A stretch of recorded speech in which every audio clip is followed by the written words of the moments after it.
Shalom anak-anak, apa kabar kalian pada pagi hari ini? Teacher berharap kalian semua dalam keadaan luar biasa sehat. Anak-anak, hari ini kita kembali mempelajari tematik.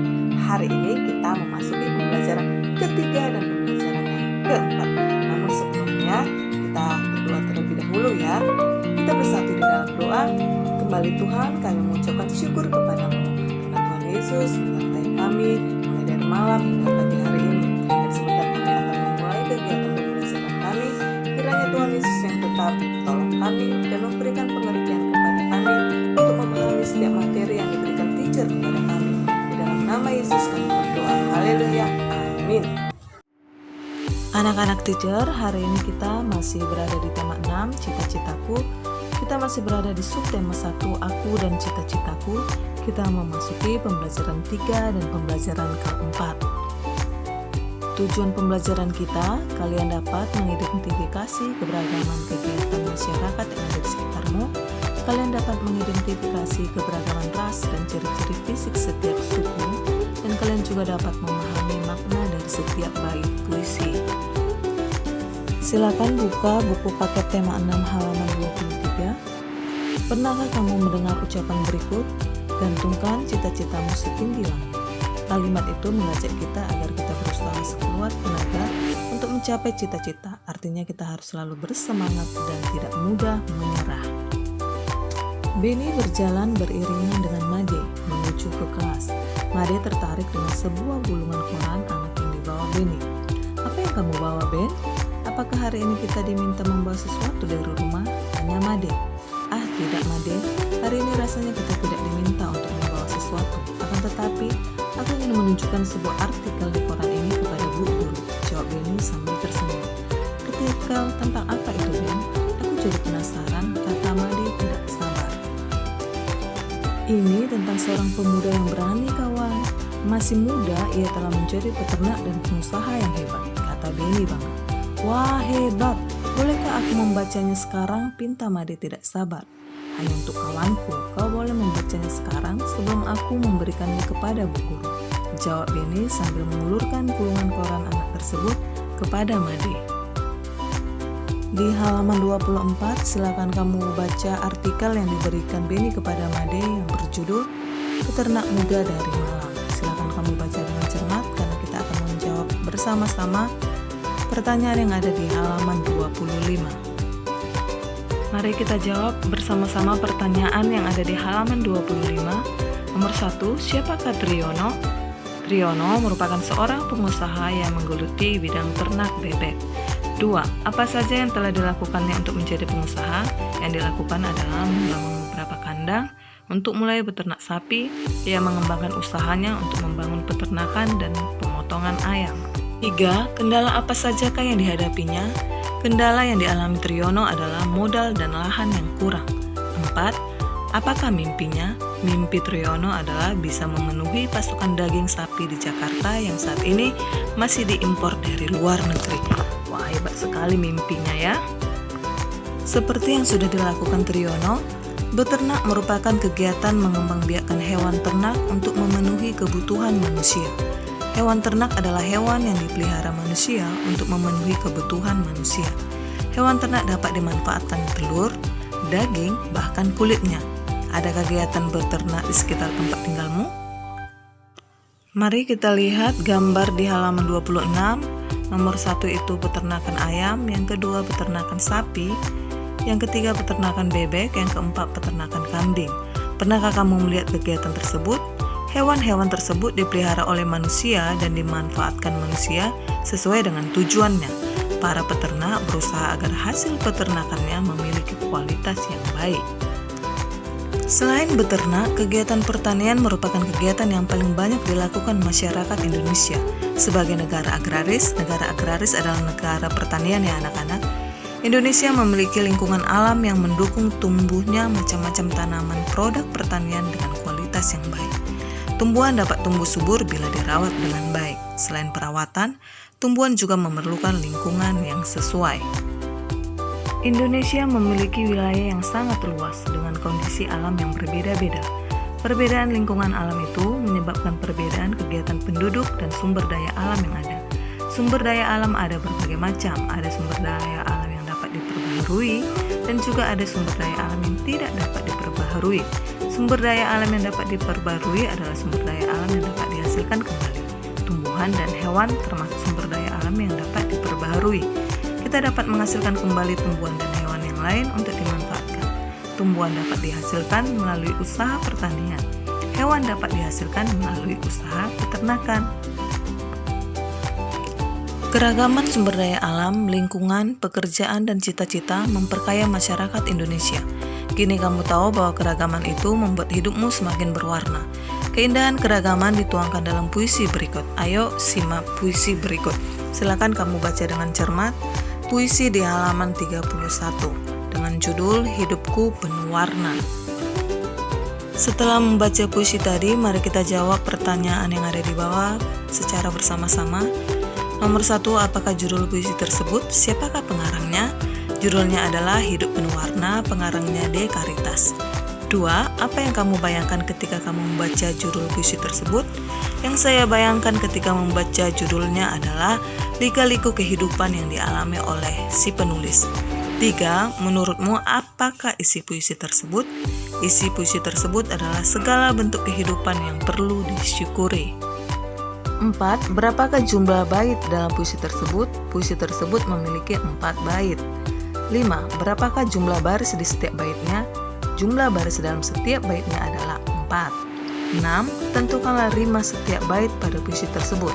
Bait pertama rimanya adalah AABB, bait kedua rimanya adalah AAAA, bait ketiga rimanya adalah AAAA, bait keempat rimanya adalah ABAB.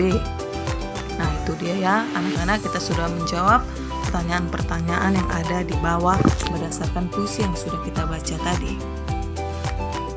Kita lanjut pembelajaran keempat halaman 34. Perhatikan gambar di atas. Apa yang dapat kamu ceritakan dari gambar tersebut? Ya, kamu dapat memiliki lebih dari satu cita-cita. Cita-citamu pun tidak harus berupa profesi tertentu.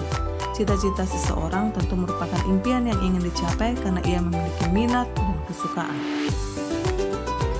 Siti ingin menjadi peneliti di bidang tumbuhan. Ia suka berkebun. Halaman rumahnya ditumbuhi berbagai tanaman. Siti juga suka membaca buku tentang tumbuhan. Bagaimana dengan kegiatanmu di rumah? Banyak kegiatan yang bermanfaat untuk kamu lakukan. Semuanya memiliki manfaat untuk mencapai cita-citamu. Oleh karenanya, kamu harus terus berusaha mengatasi kesulitan-kesulitan dalam melakukan kegiatan yang bermanfaat tersebut.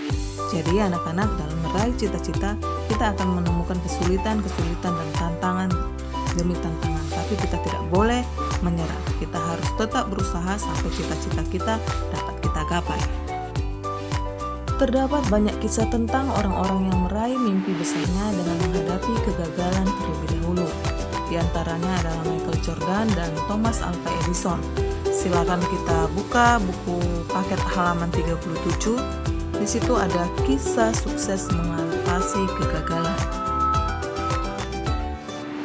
Di halaman 37 kita dapat membaca kisah tentang si Michael Jordan dan Thomas Alva Edison, bagaimana mereka mengalami kegagalan dan kesulitan saat meraih cita-cita mereka.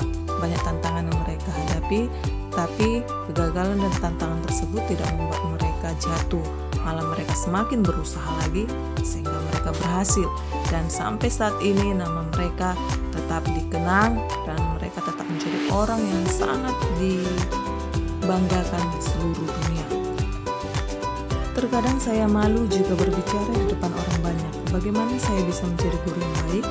Semuanya perlu dilatih, Din. Aku pun demikian. Aku harus terus berlatih agar bisa menjadi olahragawan yang hebat. Meskipun badanku kecil, nyaliku tidak kecil, Din. Yuk kita saling memberikan semangat untuk mencapai cita-cita kita. Denny yang berbadan kecil sangatlah gesit dan tangkas. Dayu yang gemulai pandai menari. Lihatlah Siti yang lincah, sungguh sigap gerakannya. Lani yang senang berolahraga pun sangat bugar. Kenampakan luar mereka sangatlah beragam, namun semuanya memberikan manfaat. Negara Indonesia yang terletak di titik persilangan antara berbagai bangsa menyebabkan beragamnya ras yang ada di Indonesia. Ras berkaitan dengan ciri-ciri fisik atau ciri tubuh. Setiap suku di Indonesia mempunyai ciri fisik yang berbeda. Masyarakat yang tinggal di Pulau Papua dan Pulau Aru merupakan satu kelompok ras tertentu yang berbeda dengan kelompok lainnya. Kelompok masyarakat Sakai dari Riau, suku Kubu dari Sumatera Selatan, suku Tomuna dari Pulau Muna, masyarakat Enggano di Bengkulu, dan masyarakat Mentawai memiliki kemiripan satu dengan yang lain.